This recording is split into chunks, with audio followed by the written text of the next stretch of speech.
हरदम। सब अखाड़ा से आगा रहेला जीतेला हरदम। ए बाबू हवे सरौती के अखाड़ा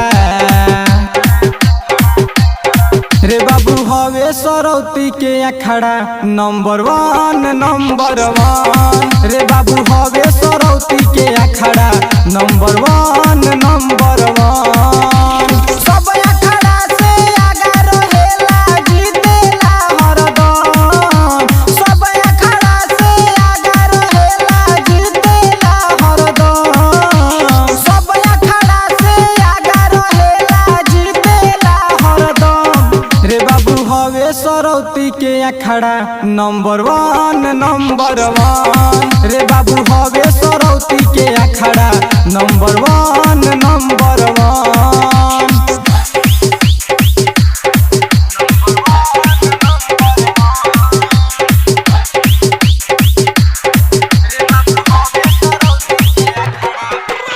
डीजे संजय सम्राट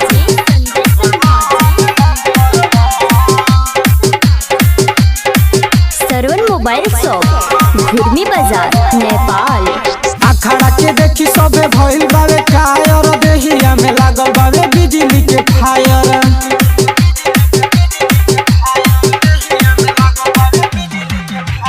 अखाड़ा के देखी सबे भइल बावे कायर देहिया में लागल बावे बिजली के फायर। जय श्री राम के नारा लागेला बढ़ेला सबके कदम। जय श्री राम के नारा गुजेला बढ़ेला सबके कदम। बाबू हवे सरौती के अखाड़ा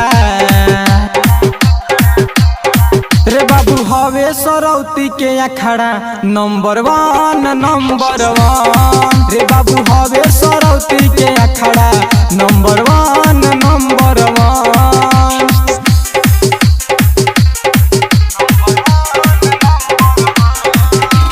डीजे संजय सम्राट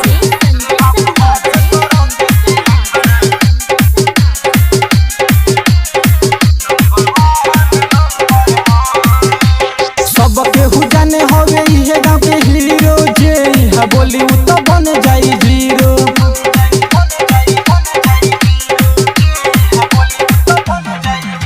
सबके हुजाने हवे इहे गाँव के हीरो जे इहा बोली उ तो बन जाई जीरो। राहुल रसीला से जे अझुराई चल जाई गोली बम।